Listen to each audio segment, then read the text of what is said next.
While the global warming propaganda bandits are beating their drums ever louder, our sun is quietly preparing for his next slumber. There are a few quiet whispers slipping through between these noisy drum beats of the faked global warming yappers, though. Some sober scientists are actually saying that the new ice age is here. Are they the ones who are uttering the real inconvenient truth, we may ask? Depends on where we approach it from. From one perspective, from the perspective of our Mother Earth, or the being called Sophia, Gaia, it's not an inconvenient truth at all. She's simply getting ready to take a bath and cleanse herself of this age of Kali Yuga, the dirty Iron Age and all its horrific damages. She needs to get herself ready for a very long new cycle again, the next Bronze Age. And from the perspective of our Father Sun, it is also very simple. He's getting ready to take a slumber or blink his eye. Meanwhile, back here on Earth, some beings are busy with their crazy making, trying out new ways to irritate Mother Earth. This time, interfering with her weather patterns. Where it's normally hot and dry, these humans want to make things hotter and drier. Where it's normally cold, rainy, and snows a lot, they want to induce more rain, more snow, and colder temperatures. Still, in other parts, where occasionally Earth experiences seasonal tornadoes, hurricanes, or typhoons, some of these mad humans decided to induce the natural events to be more dangerous. Why? Do these beings know something we don't know? Are they trying to harvest something or someone's before bigger natural events stops them in their tracks? Maybe. The handful brave scientists I mentioned before, astronomers, astrophysicists, climatologists, who are hard at work seeking answers to the puzzling questions about this climate change or about the latest cosmic events, they are here to present their truthful findings. Are we listening?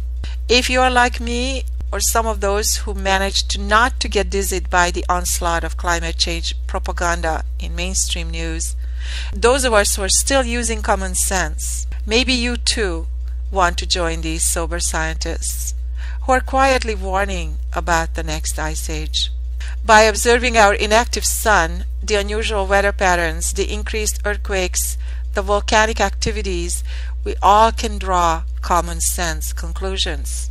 What may be the real inconvenient truth is that the next ice age is already here.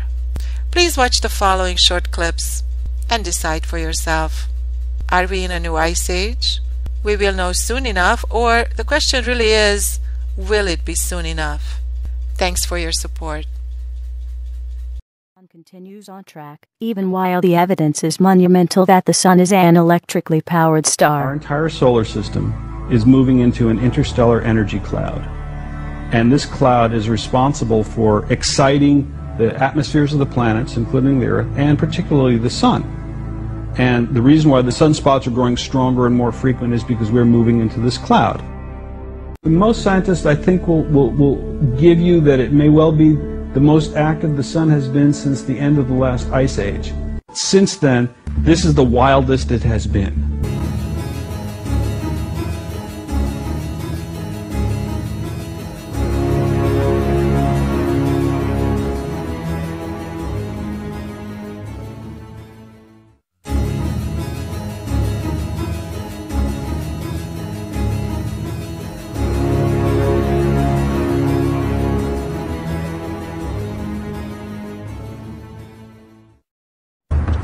George W. Bush is another Manchurian candidate. He was taught to govern from the right.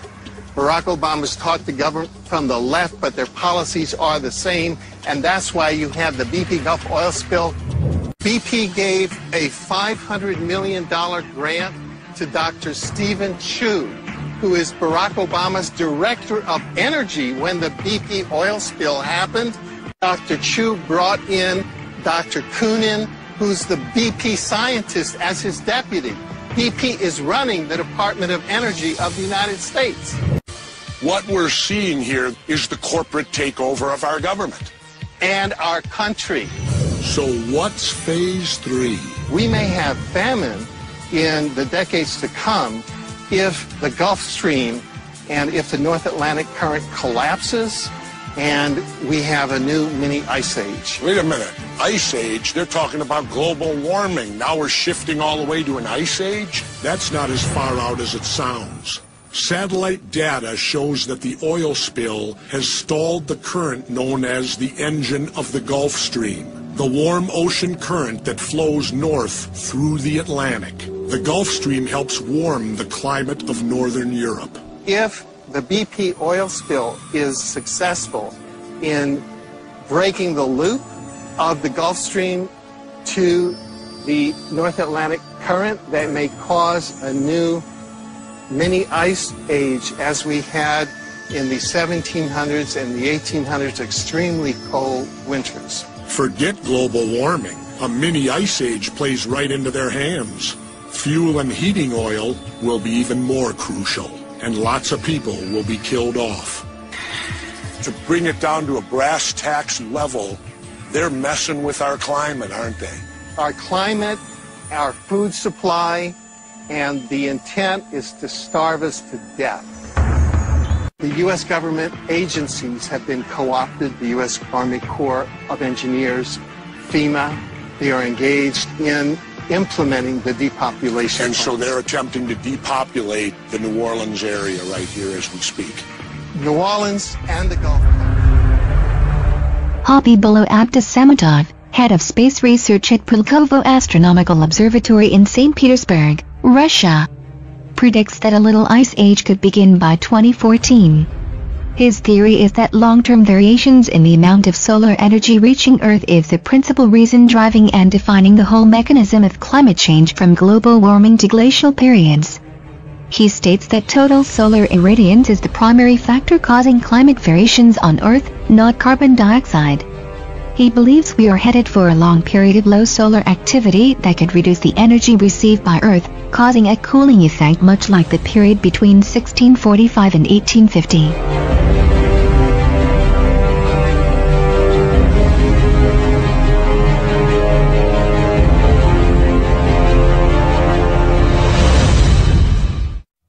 The Earth has spent much of its history moving from one ice age to another, separated by short periods of warm weather. An ice age is the norm, not the exception on this planet. These periods of warm weather are thought to be around 12,000 years. It seems that we may be nearing the end of one of those warm periods and a shift to a colder climate may be imminent. Some scientists speculate this cold period could last only 30 to 100 years. And others think it may last as much as 100,000 years. It could take decades for the climate to cool, but there are no guarantees that a small initial change could not happen in the near future that threatens our food production capability.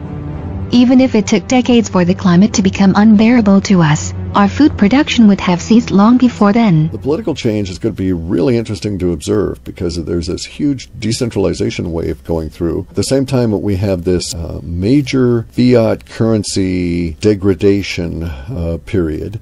Also against a background of a planet that's going to be shifting into an ice age with possible new Arctic and Antarctic circles.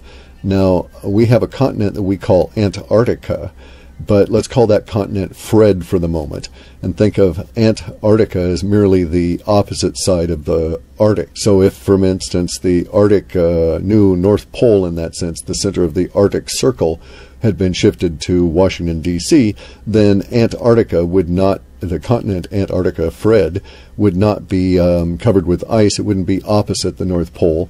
You'd have a South Pole that would be about 33 degrees below the equator and significantly above our current continent Fred that we call Antarctica.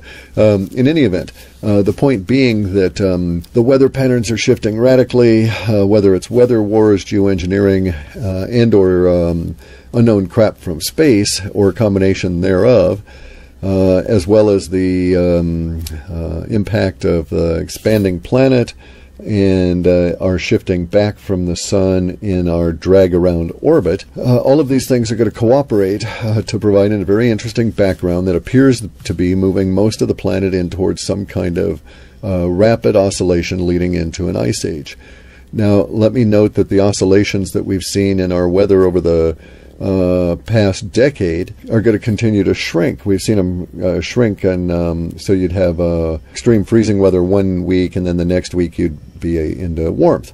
And so you're oscillating between hot and cold in a very short frequency time, whereas prior to this it might take several months to go from a winter-like condition into a spring-like condition. Now the oscillations are becoming more frequent, and the frequency is higher and spiking higher, and the duration is shorter on these kind of things. But that's going to change, because what's going to happen is certain areas are going to bust out of that frequency pattern and are going to get locked into a particular longer pattern.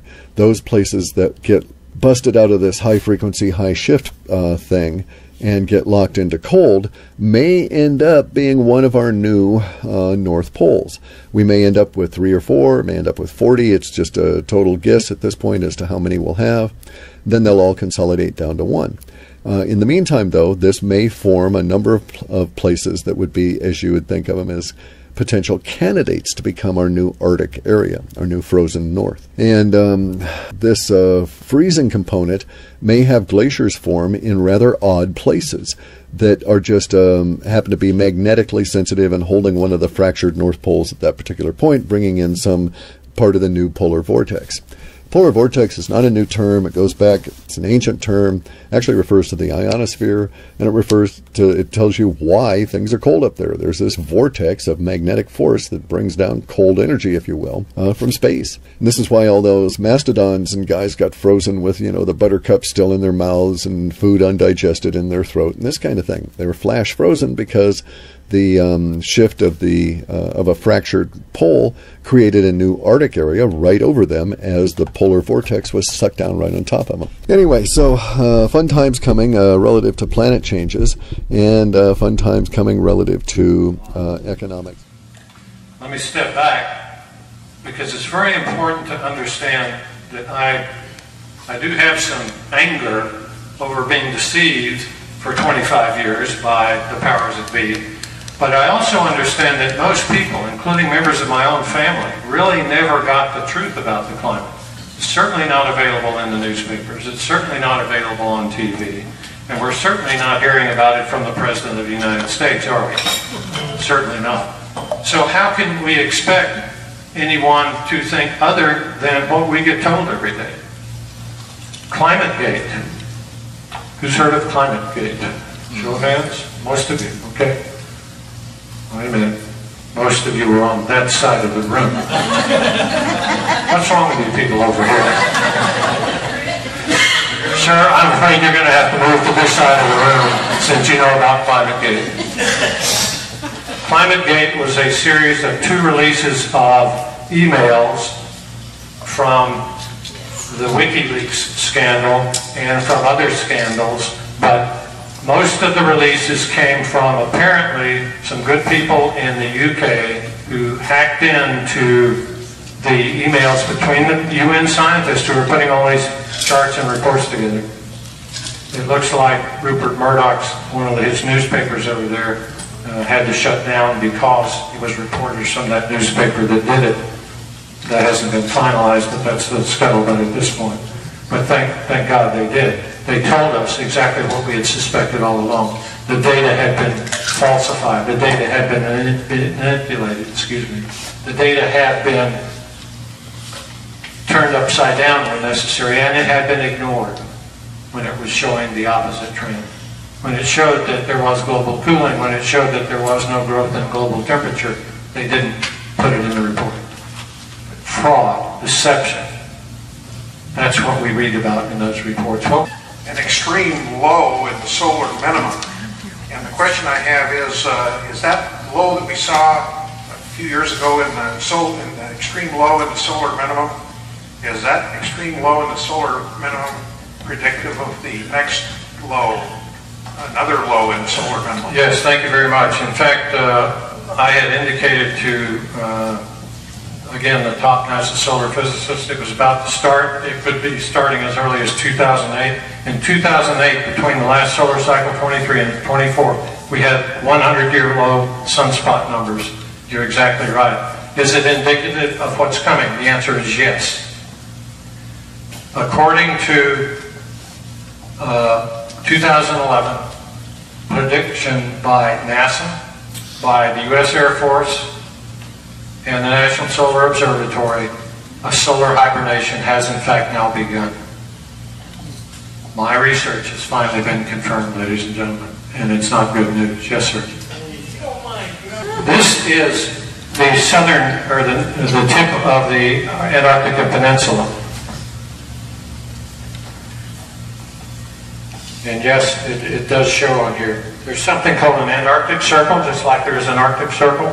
This is so far away from the South Pole, it's not even in the Antarctic Circle. That shows you not only how big Antarctica is, but this is the area where most of the scientists go and the tourists go, because it's too darn cold and dangerous to go any closer to the South Pole, unless you're fully equipped and authorized by your country to do so. Whenever we saw all these reports of ice shelves breaking off and Antarctica getting warmer, routinely, if you go back and look at the data, it was all about what was going on up here in the tip. If you go back and look at all the data from the rest of the continent, you find a very different story. We were deceived, we were misled all this time. It's a very different story. Is that the Cape Horn? I can barely see on the top there. Is that the African Cape Horn? No. That's South America. Magellan Strait. This area is so cold it dominates the entire southern hemisphere. The southern hemisphere routinely goes colder before the northern hemisphere. It's already been doing that for 30 years. The northern hemisphere is playing catch-up. Right. If you look back at the long history of the planet with ice cores from Antarctica and Greenland, for example, or deep sea cores, we analyze those cores and we can go back hundreds of thousands and millions of years and see what gases were present back then. As a result of that kind of analysis that's been going on for decades, we do know that CO2 levels have varied dramatically over the eons. Yes, they have. In fact, right now we are at the CO2 level that we usually see before a new ice age begins. And if you go back every ice age, you'll see the same story. When you get up in the high 300s, then you know you're close to a new ice age. If you go back and look at the ice cores. And there are people now, including Bob Felix, the author of Not by Fire but by Ice, who have been trying to say, much like I have, that not only is it going to get cold, but we're heading into a new ice age, period. We have been led to believe that mankind's CO2 is so much a factor in our climate and is the dominant factor in the atmosphere when it comes to climate change. That's what we've been led to believe. It's wrong. I've said that many times. Many other scientists are saying the same thing. How can we say that? Here's why. The greenhouse gases in our atmosphere make up 1% of the atmosphere. The rest is oxygen, nitrogen, radon. That's pretty much it. And then you get this little bitty 1% of all the gas in this room and outside that's greenhouse gas. Now, you take that little bitty sliver of the pot and you go look at that. What is it made of? What are the greenhouse gases? Of that little bitty sliver of 1%, 95% of that is water vapor. Who told us that, or who didn't tell us that water vapor was the most abundant greenhouse gas? We haven't been told that. Is the President and the EPA passing legislation to control water vapor? Why not? It makes up 95% of all greenhouse gases, and they aren't even mentioning it. It's just like the sun. They've had to put it aside because they didn't want to talk about it. What they wanted to talk about was CO2. Okay? Let's take that 95%, put it aside. That leaves you 5% of 1%. We're getting down to pretty small numbers now. Of that 5% of greenhouse gases, at least 80% of that is naturally produced. Mankind, and by the Department of Energy study, mankind's production of CO2 is 1/20th of the natural world's CO2. And ladies and gentlemen, we have no control whatsoever of most of the CO2 on this planet. Zero control. So you take that 5% of that 5% of that 1%, and ladies and gentlemen, we're dealing with a number that is so incredibly small. Believe me, that's one of the reasons people like me and other scientists in our group feel that mankind is insignificant in its contribution to greenhouse gases and its contribution to CO2. So the models, again, all the theories in the megatonnage of production of mankind's CO2 is still dwarfed by natural numbers. If you find a report that says Atlanta emits 10,000 tons of CO2 per year, you need to be concerned, because in the same general area of Atlanta, Mother Nature's emitting 20 times that. Again, Mother Nature puts out 20 times, and that's by the Department of Energy. I've read one study that says it's actually 40 times what mankind produces. So that makes that small number so small that it's insignificant. Proof on the atmospheric changes. This is the last 100 years. This is the UN's data. It comes from the Hadley Center and the East Anglia Climate Research Unit. It's called HADCRU. This is the last 100 years from 1814 to 2014. Temperatures are going up all right, but look what happened in the last 30 years. They peaked and they're dropping sharply. Ladies and gentlemen, you are living through one of the more unique geophysical, astronomical times in the history of mankind. That's the only good news. Because what comes from this is much colder. But let's go to the next chart, maybe. There we go. This is the last 30 years. The same chart, but the last 30 years.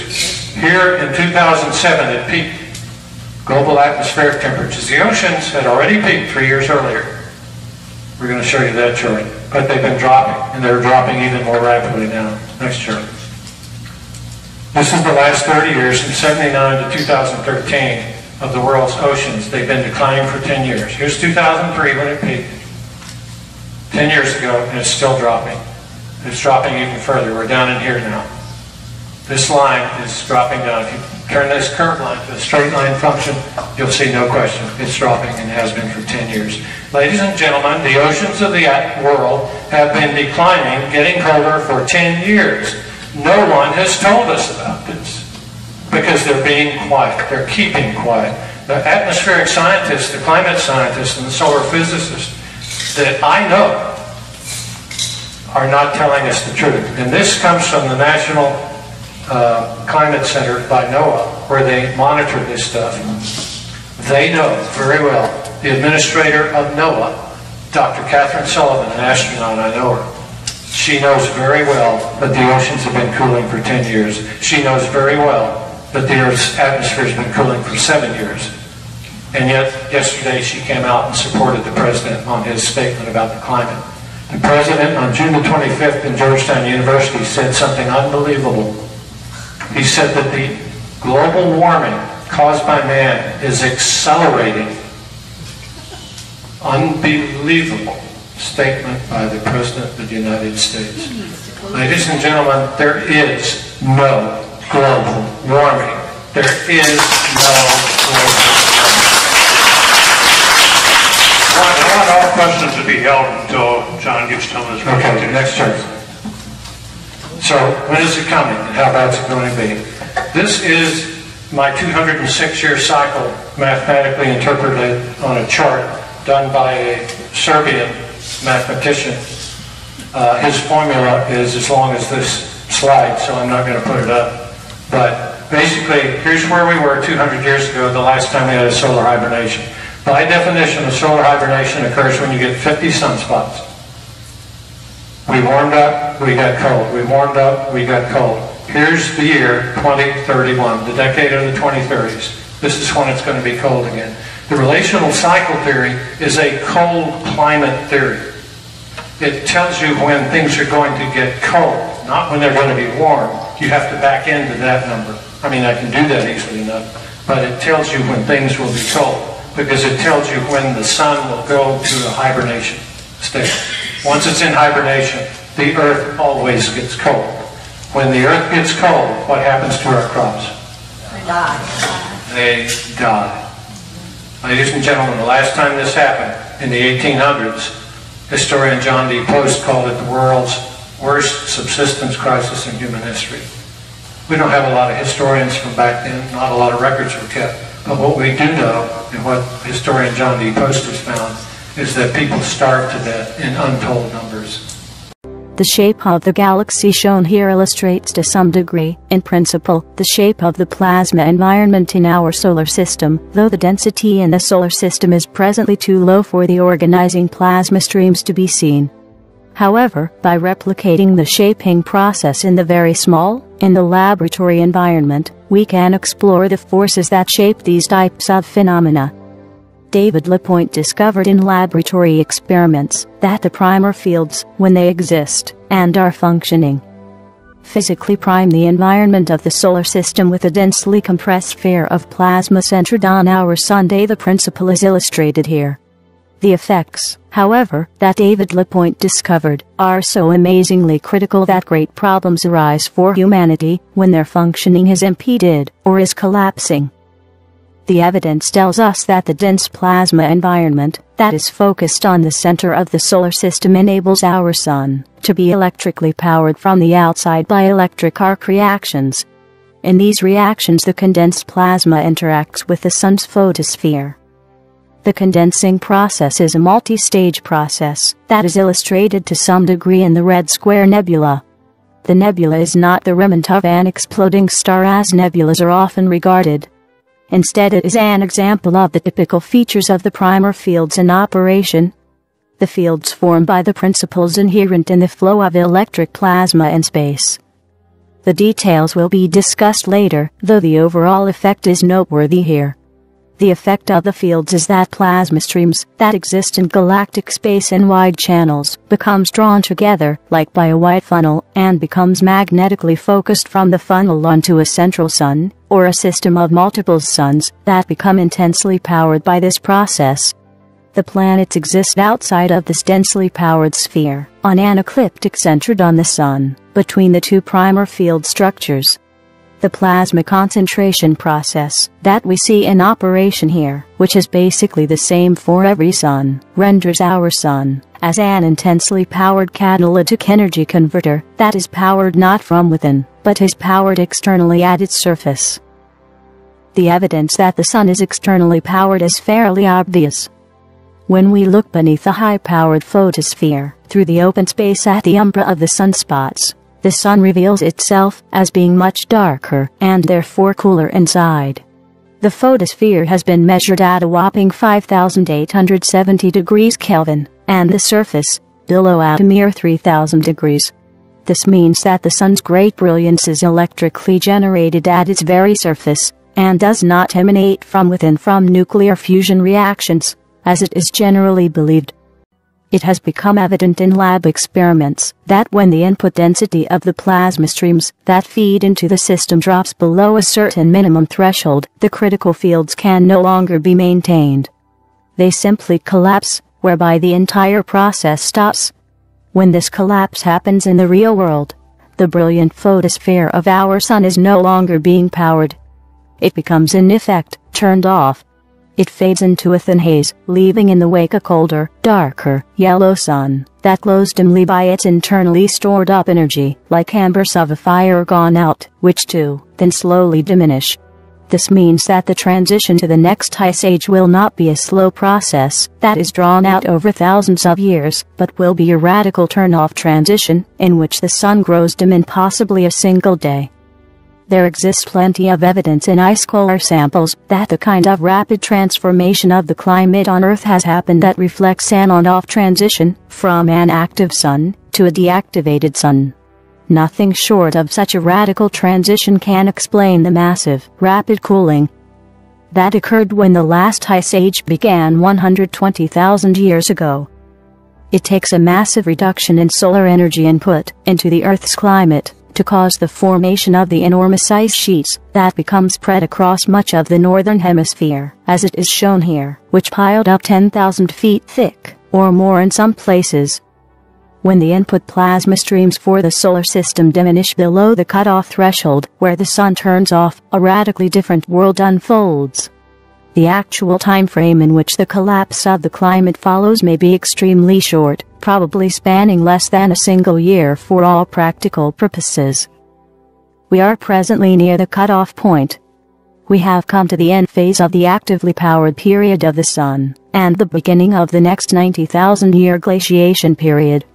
Of course, we don't know the precise day or year at which the primer fields will collapse, and the plasmasphere around the sun will vanish, but do we really need to know this? We know already enough to be inspired to take the appropriate actions to build new infrastructures for our food supply, and for our living. We know with measured evidence on hand that the Earth has been in a diminishing trend for 3,000 years already, that appears to be now accelerating towards the critical cutoff point. We know that over the time frame of a single decade, NASA's Ulysses spacecraft has measured the amazing weakening of the solar wind pressure by a whopping 30%. This is an enormous drop-off for such a short period. We also know that when the sun's powered state ends, that is when it gets turned off to a lower intensity state, the big ice sheets will form. It takes a big change in the incoming energy that warms our planet for big effects to happen. Let's hope that the cutoff point that we are moving towards is still more distant in time than it appears to be, because at the present time no one of humanity is prepared for the consequences. Not the least preparations are even considered to be made, much less are made, even while the consequences, when they begin, promise to be far bigger than most people dare yet to imagine. Presently, the two very long climate cycles are both near their minimum point, whereby the weak plasma conditions have been created that have gripped the Earth for the last 2 million years, in which the ice ages happened. During these weak conditions that have been slowly developing for the last 5 million years, which are getting still weaker, the breakdown of the primer fields that power our solar system has become a regular occurrence during the weakest times. Then, when the plasma streams that flow through the solar system become so weak that they drop below a threshold, a point is reached when the pinch effect in the plasma streams is no longer strong enough to twist the plasma currents into knots to create the bolt-type magnetic structures with the void at the center that make up the primer fields. And so the primer fields do not form. What once existed suddenly exists no more. The plasma currents become no longer concentrated then, but simply flow through the solar system without becoming focused around the sun. At this point the sun simply turns off. It becomes inactive, dim, and cold. An ice age begins. The ice ages didn't last as long in the earlier phase of the weakening conditions. They lasted only 41,000 years then. As the general weakening continued, the 100,000 years long ice ages began. This became named the Pleistocene Epoch. Throughout the ice ages in which the primer fields fail, the sun becomes inactive for long periods. It becomes a dim yellow star that glows mostly by its stored-up energy, and whatever nuclear decay may be ongoing within it. However, evidence exists that the sun remains not totally shut down during the long ice age glaciation periods, which typically last 100,000 years. The Earth would turn into a snowball if the sun would remain inactive for 100,000 years. Fortunately, this doesn't happen. Periodically short pulses of high-density conditions do occur during the ice ages, which reinvigorate the plasma streams that enable the primer fields to form anew, whereby the sun becomes powered again. Unfortunately, these pulses are short in duration. The sun remains powered by these pulses for only a few decades, and then turns off again. Evidence exists that these pulses occurred on a fairly regular basis. Their occurrence has created large climate oscillations. Evidence has been detected in ice core samples drilled from the Greenland ice sheets that these short periods, when the sun becomes active again, have occurred in intervals of 1470 years. The resulting oscillations have been named the Dansgaard-Oeschger oscillations. Evidence exists that the sun will likely shed a major portion of its mass when its inactive state begins. it might eject as much as 30% of its mass. A sun absorbs large amounts of mass in the form of plasma during its actively powered state. The accumulation of plasma, which carries an electric charge, creates an internal electric pressure in the sun. This internal pressure becomes released when the external high-pressure plasma environment around the sun vanishes. Some evidence that this gigantic mass ejection happens is found in the orbits of the planets. At the present time, the planet's orbit had mere 71% of the velocity that a stable orbit requires. This means that the sun's gravitational attraction is presently 29% stronger than the centrifugal force of the planets in orbit. The large difference is evidently compensated for by the electromagnetic effects of the primer fields that maintain the orbits against the stronger gravity. In a lab experiment, non-magnetic steel balls were laid on a sheet of glass. They were drawn into a specific orbit around the center of two bowl-shaped magnets. The steel balls seen here are magnetically self-spacing. If they are disturbed and let go, they return to their magnetically determined positions. The experiment illustrates to some degree how the orbits of the planets are assisted magnetically. But during the long off times during the ice ages, when the primer fields no longer exist, or exist only during the short periods of the Donskoy warming events, the sun's gravity would then have to be much weaker than it is today for the orbits to remain intact. Without the weaker solar gravity, the orbits would collapse over time. The fact that the collapse of the orbits did not happen during the ice ages indicates that the sun's gravity was lower during its inactive time, in which gravity alone determines the orbits of the planets, balanced against the centrifugal force generated by their orbital velocity. In order for stable orbits to be possible without magnetic existence, the sun must have shed a large part of its mass, and its gravitational attraction with it may be up to 25%. This means that we will see enormously large mass ejections happening when the primer fields collapse that maintain presently a strong plasma pressure around the sun, and thereby within the sun. The plasma mass ejection will likely be strong at first when the external plasma pressure no longer exists. The sun will then lose, probably quite rapidly, a large portion of the mass it has absorbed during the 12,000 years of its high power conditions in the interglacial period. After the initial burst, the mass ejection will likely diminish exponentially over a span of several thousand years. During the early phase of the mass ejection, a large portion of the inner solar system will likely become enveloped within a cloud of plasma that will surely also affect the Earth, where it becomes absorbed in the crust and causes large electric stress fracturing, or electric explosions, that trigger earthquakes, and also cause large earthquakes themselves. The result will likely be the kind of phenomenon that in the fusion sun theory is referred to as the red giant stage of the sun, that is deemed to result from perceived hydrogen depletion, which is said to enable the assumed helium fusion phase. In real terms, the red giant stage is merely a plasma mass ejection event that results when the input power streams diminish below the threshold level where the primer fields collapse. Some of the mass ejection events accumulate the ejected solar mass in large plasma fields that are termed planetary nebula. The more powerful mass ejection events may rip a portion of the sun apart in extremely large electric stress explosions. These events are termed supernova events. In the fusion sun theory, they are deemed to be star explosions. In the real universe, they are nothing more than just mass ejection events. For us, when the sun's great mass ejection event begins in possibly 30 to 50 years from now, it won't be hugely cataclysmic in nature, no matter how large the event may appear from a distance, but it will result in major earthquakes and volcanic eruptions that we need to be prepared for. The Earth's magnetic field won't protect us then either, because it too will likely have collapsed by then, with the collapse of the primer fields. The only real cataclysmic event that happens typically among aging stars occurs when their accumulated mass becomes so great, especially during strong active periods, that the accumulation results in internal electric stress fracturing that breaks a sun up into two or more fragments that then form a binary, triple, and quadruple star system. According to a survey, singular star systems, like our own, are actually a minority among stars. With our Sun being a mediocre star, however, it is extremely unlikely that any type of electric stress fracturing will occur in our Sun, including during the coming Ice Age transition.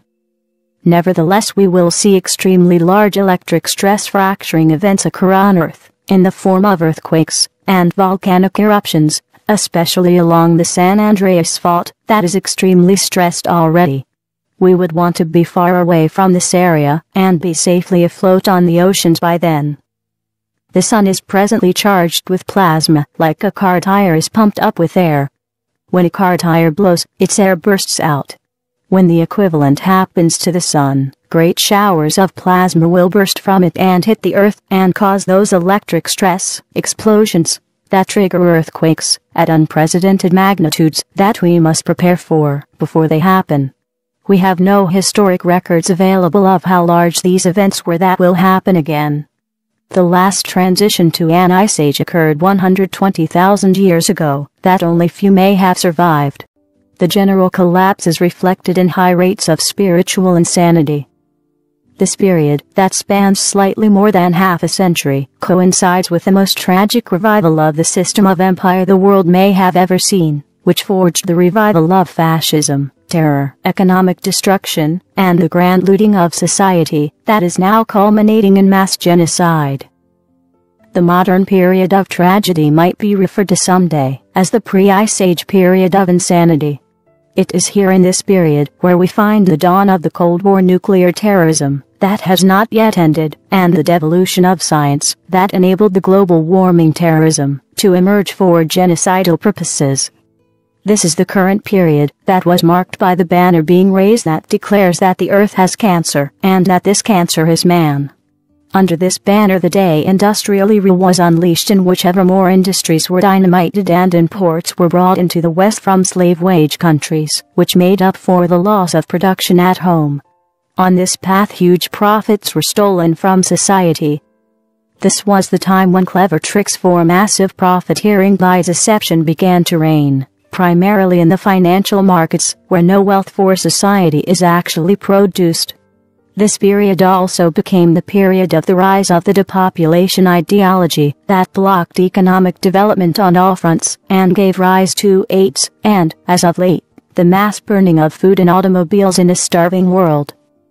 While the coincidence of the rise and fall in civilization with the rise of fall of cosmic ray density does not prove a causative connection of the two trends with empirical certainty, the trends are nevertheless interesting, because their coincidence suggests that we may experience a dramatically enriched spiritual and scientific environment in the coming Ice Age, when the cosmic ray flux is expected to dramatically increase once the Ice Age transition unfolds, which to some degree has already begun. This does not mean, however, that the state of our civilization and of human development as a whole is totally dependent on the conditions created by the changing cosmic ray flux. History has shown that humanity has the power, as human beings, to raise itself above the floor conditions that the cosmic ray flux sets up as a kind of default state. When society doesn't exercise the power of its humanity, it rides the default train, with all the consequences the changing terrain brings with it. However, when humanity empowers itself, which has been demonstrated on many occasions, it can achieve miracles that are completely uncharacteristic for the times. We will have to develop this process of self-empowerment as a precondition to meeting the Ice Age challenge. Before us, this challenge cannot be met with the current convention of riding the default train. The stepping away from this fate begins with the recognition that our sun would not be the brilliant life-giving fire in the sky without a dense plasmasphere surrounding it from which it draws its electric power that lights up its photosphere with electric plasma interaction. If this realization is made, half the battle is won, because everything follows, and the needed steps become logical. And this realization shouldn't be hard to make. It has been recognized a long time ago that our sun is not the steady-state nuclear fusion furnace, which it is widely said to be, but is powered by one of the vast networks of plasma streams that pervade the galaxies and the cosmos as a whole. Since plasma has mass, The plasma surrounding the sun becomes attracted by the sun's gravity and interacts with its outer atmosphere, the photosphere, which thereby becomes excited to 5,780 degrees Kelvin. It is that simple. The primer fields prime the environment in which the simple process unfolds for as long as the fields exist. Once you realize that this presently operating system will vanish in the near future, and that solutions are possible for humanity to move forward in spite of the dimmer sun, you may become inspired thereby to get out of the easy chair, to gain a fuller understanding of how the critical process operates on which your continued existence depends. The Ice Age transition will happen without fail. We can count on that. We are close to the transition to the next deep glaciation to begin, though we don't know how closes. We also know that the trend towards the next glaciation has been progressing for 3,000 years already, and is accelerating. We don't know exactly where the cutoff level is, beyond which the primer fields collapse, and the sun turns off. It may not be far below the level of the Little Ice Age. At the present trend, we may get to this point in 20 or 30 years, or 50 at the most. NASA's Ulysses spacecraft saw a 30% reduction in the solar wind pressure happening in just a single decade. That's not a small drop-off. And the trend is continuing. If our agriculture has not been transferred to the tropics before the high-power solar system stops, it's game over for humanity. Our hope lies not so much in the fact that the cosmic ray flux is increasing again, and that in time it will become the gold trim of the silver lining of the dark cloud of the coming Ice Age. With its dimmer Sunday, our hope lies in the power of our self-development, that builds on the riches that we have already won for ourselves as human beings. Nevertheless, the coming new Ice Age isn't something to cry over, but is rather something that's worth celebrating. We celebrate the closing of what may someday be called a spiritual lean period, in which we achieved wonders nevertheless. Let us celebrate that when the heliosphere vanishes that is presently created by our electrically powered sun, a new age for humanity may dawn that will be brighter in the things that really matter than anything that we have seen thus far. When the next Ice Age begins, we can expect to see a radical increase of the profound humanist developments to occur that have shaped us for the last 2 million years, which now, from a flying start, promise to be of a magnitude and quality which we cannot imagine as yet, provided we survive the present world long enough to get there and build the infrastructures that we require to live in this new world that we will build for ourselves for the coming Ice Age environment. Getting there also means that we must end the long epoch of empire, that we shut down its deepening cesspools, the terror projects of empire, the nuclear war buildup, and the monetarism that empire has forged that is collapsing the world. Getting there further means that we scrap the depopulation ideology that is championed by empire, that is wrecking the economies, that we banish the system of empire altogether, especially its fascism, that demands the wholesale burning of food in a starving world. Yes, in a physical sense, a winter is coming that promises to be harsh, but this winter promises to be rich in blessings that promise a new age of exciting potentials, and many more steps forward in the advance of civilization on all fronts, especially in science, spirituality, and Christian Science. Yes, the Ice Age transition before us comes with exciting potentials that stand before us as a powerful incentive for us to awake, to open our eyes, and to let go of the nightmarish dreams of empire and its shackles and chokeholds.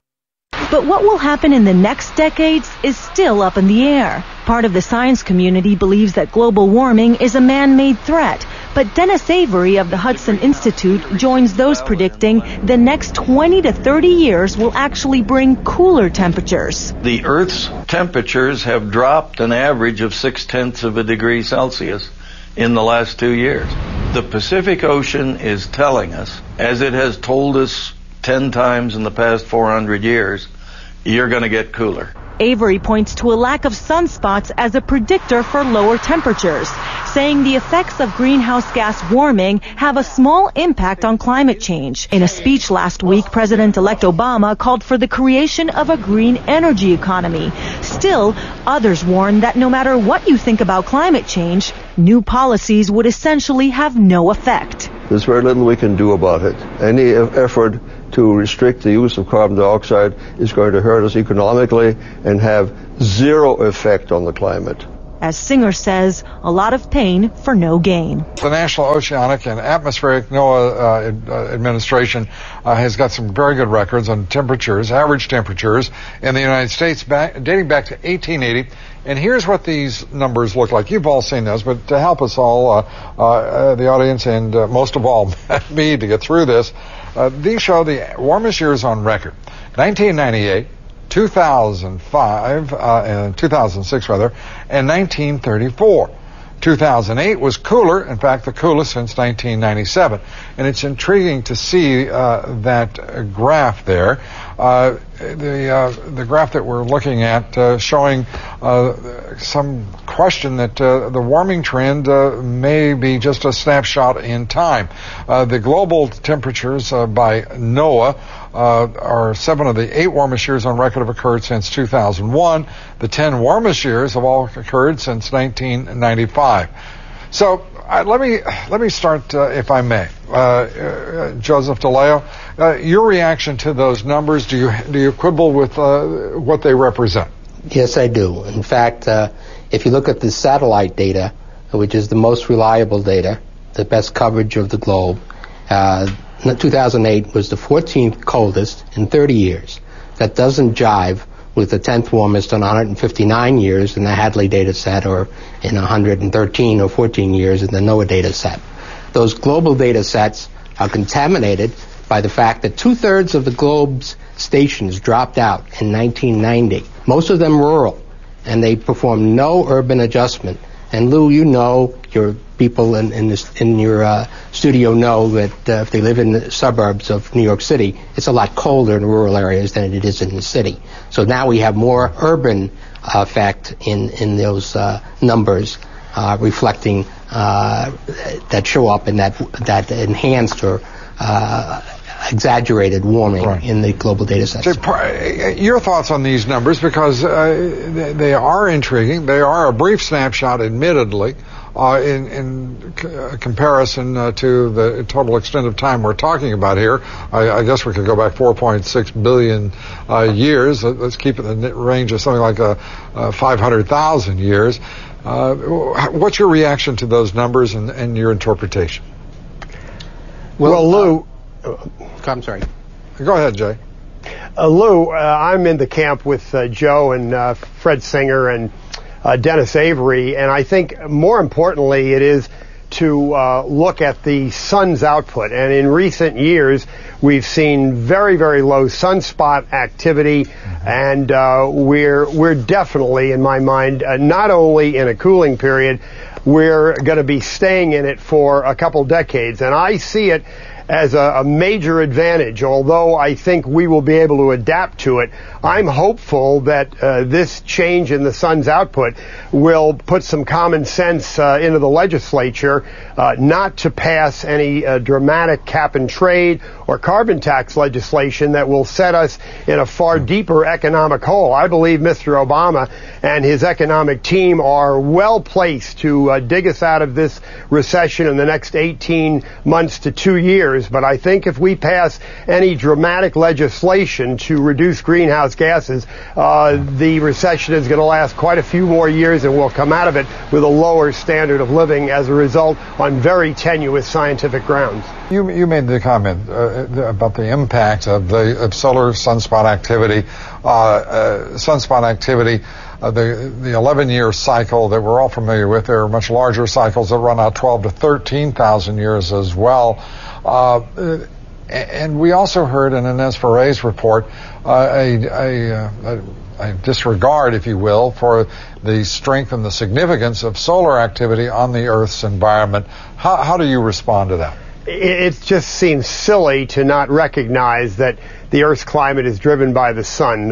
Your Chad Myers, when we were on a month ago, pointed out that it's really arrogant for mankind to think he controls the climate of the universe. Only 4% of our greenhouse gas is carbon dioxide. 90% is water vapor, which we have no impact over. And if we were to try to reduce greenhouse gases, with China and India controlling way more than we do, and they've boldly said they're not going to cripple their economy by following suit, our impact would have no change in temperature. News.